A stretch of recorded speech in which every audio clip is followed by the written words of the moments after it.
ناظرین کی خدمت میں سلام و آداب. آپ دیکھ رہے ہیں وائس آف لداخ. آج سوموار ہے جولائی کی 1 اور محرم الحرام کے 5 تاریخ. آج کی تازہ ترین خبروں کو لے کر میں سعید ہاشم رضوی حاضر.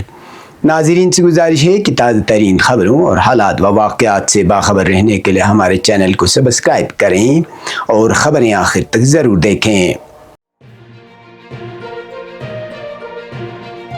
آپ دیکھ رہے ہیں آپ کا پسندیدہ news channel voice of Ladakh.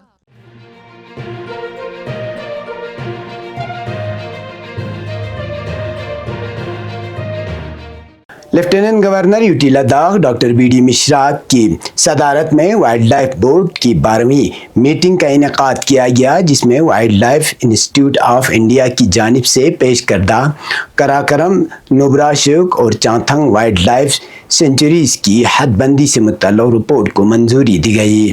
Chief secretary doctor Pawan کوتوال نے اجلاس کے آغاز میں بتایا کہ رپورٹ WII اور محکمہ وائلڈ لائف لداخ کی مشترکہ کوششوں سے مقامی آبادی کی ضروریات اور جنگلی حیات کے تحفظ کو مد نظر رکھتے ہوئے تیار کی گئی ہے، جسے تمام متعلقہ فریقین بشمول ہل کونسل اور مقامی باشندگان نے منظور کیا ہے.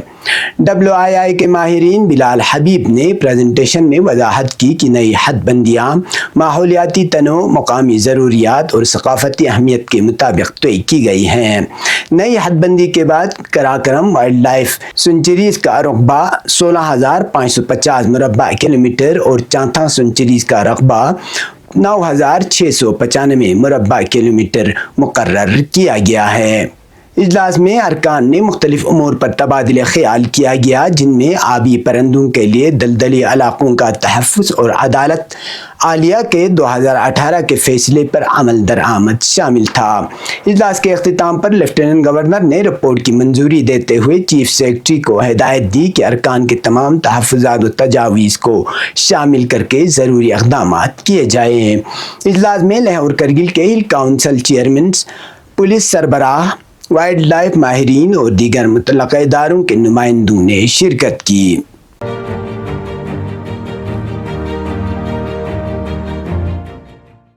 محرم الحرام اور مجالس اعضاء کے پیش نظر کرگل شہر میں ٹریفک کی صورتحال خاصی سنگین ہوتی جا رہی ہے. اسی تناظر میں ٹریفک انتظامیہ نے شہر کے داخلی و خارجی نظام کو بہتر بنانے کے لیے متعدد اقدامات عمل میں لائے ہیں، تاکہ مجالس اعضاء میں شریک افراد کو کسی قسم کی پریشانی کا سامنا نہ کرنا پڑے.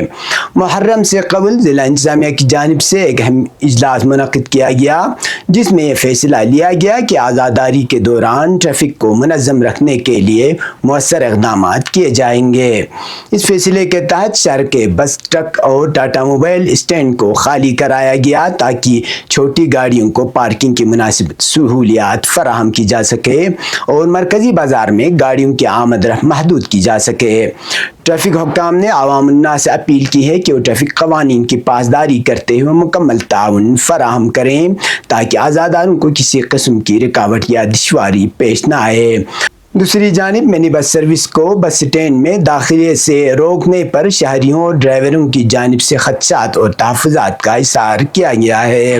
مقامی افراد کا کہنا ہے کہ اس پابندی کے باعث بزرگ، خواتین اور بچے کئی کلومیٹر دور پیدل سفر کرنے پر مجبور ہیں.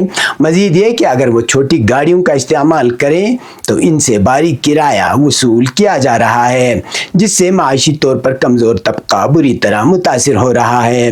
شہریوں کا کہنا ہے کہ امیر طبقہ ذاتی گاڑیوں کے ذریعے بآسانی شہر کے اندر پہنچ جاتا ہے، جبکہ غریب طبقہ مشکلات کا شکار ہے، جو کہ انتظامیہ کے مساوی سہولیات کے دعوے پر سوالیہ نشان ہے.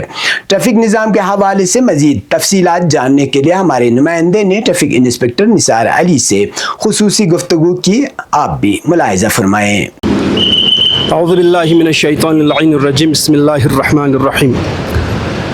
محرم الحرام ایام میں مصیبت شروع ہونے سے پہلے کرگل ہیڈ کوارٹر پہ ٹریفک مینجمنٹ کو کس طرح اچھی طرح چلایا جائے، اس سلسلے میں بہت ساری میٹنگیں بھی ہوتی.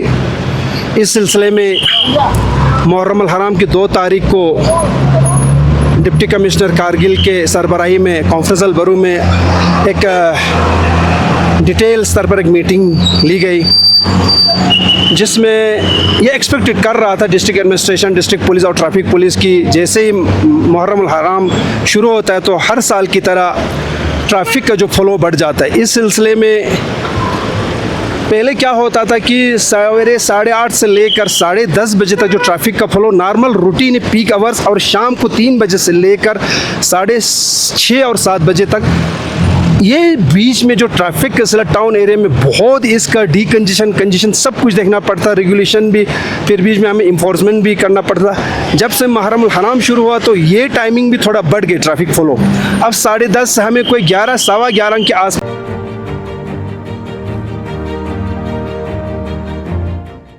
یاور سیلف ہیلپ گروپ نے نیشنل رورل لائیولیہڈ مشن کے تحت پشکم کے پنچایت اے میں اپنی مصنوعات کی باقاعدہ لانچنگ کی. تقریب کے مہمان خصوصی ایگزیکٹو کونسلر کاچو محمد فیروز تھے, جنہوں نے خواتین کی کاوشوں کو سراہتے ہوئے ہل کونسل کی مکمل حمایت کی یقین دہانی کرائی. اس موقع پر BDO ڈاکٹر سرور شہزاد, NRLM کے افسران اور مقامی ٹیم بھی موجود تھے. تقریب میں گروپ کی کامیابیوں کو اجاگر کیا گیا اور خواتین کو خود کفالت کی جانب مزید اقدامات کی ترغیب دی گئی.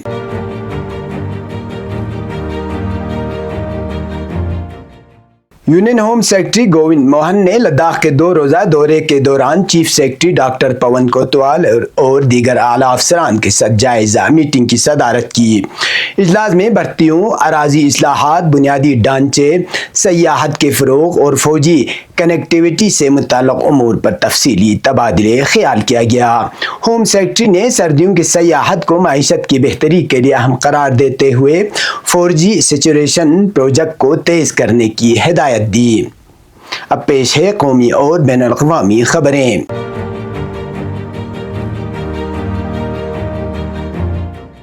CDS انل چوہان کے بعد ہندوستانی دفاعی اتاشی کا دعویٰ ہے کہ ہندوستان نے آپریشن سندور کے دوران جیٹ طیارے کھوئے تھے.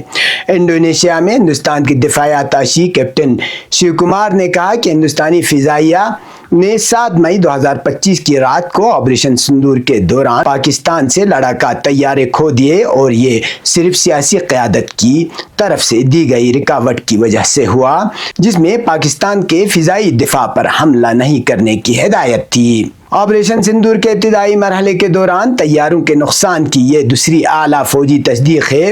اسے قبل chief of defence staff general Anil Chauhan نے سنگاپور میں شنگریلا ڈائیلاگ کے موقع پر بلومبرگ TV سے بات کرتے ہوئے طیاروں کے نقصان کا اعتراف کیا تھا, جس میں کہا گیا تھا کہ جیٹ طیاروں کی تعداد پر توجہ نہیں دی جانی چاہیے بلکہ نقصان کے پیچھے کی وجوہات پر توجہ دی جانی چاہیے.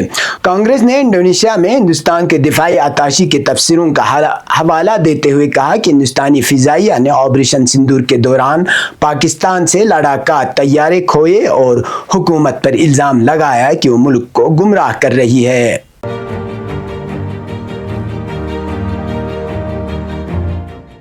یمنی فوج کی جانب سے ہونے والے میزائل حملوں کو روکنے میں صہیونی حکومت کو بری طرح ناکامی کا سامنا کرنا پڑا ہے. یمن کی جانب سے اسرائیل کے خلاف غزہ کی حمایت میں جاری حملے تسلسل سے جاری ہیں, جس کے نتیجے میں لاکھوں صہیونی آباد کار مختلف اوقات میں بار بار پناہ گاہوں کی طرف بھاگنے پر مجبور ہو رہے ہیں. یمنی میزائل حملے اسرائیلی معیشت کو بھی شدید نقصان پہنچا رہے ہیں, خصوصاً اس وقت جب بیشتر بین الاقوامی ایئر لائنز نے تل ابیب کے بن گورین ایئرپورٹ کے لیے پروازوں کی معطلی کا اعلان کیا ہے. نقصانات کی شرح کم کرنے کے لیے صہیونی حکومت کی کوشش ہے کہ یمنی میزائلوں کو اپنے اہداف تک پہنچنے سے پہلے ہی تباہ کر دے, جبکہ یمن اپنے میزائل سسٹمز کو مسلسل جدید بنا رہا ہے اور امریکی و اسرائیلی دفاعی نظام کو چکمہ دینے کے لیے ان کا عملی میدان میں تجربہ کر رہا ہے. زمینی شواہد سے پتہ چلتا ہے کہ یمنی میزائل متعدد بار امریکی و اسرائیلی دفاعی نظام کو کامیابی سے چکمہ دے چکے ہیں. سنا نے اعلان کیا ہے کہ ان کے فوجی ماہرین کی موجودہ کوششیں خاص طور پر ہائپرسونک میزائلوں کی صلاحیت بڑھانے پر مرکوز ہیں. یہ تھے اب تک کی خبریں. اسی کے ساتھ مجھے اور میرے ساتھیوں کو دیجیے اجازت. اللہ حافظ.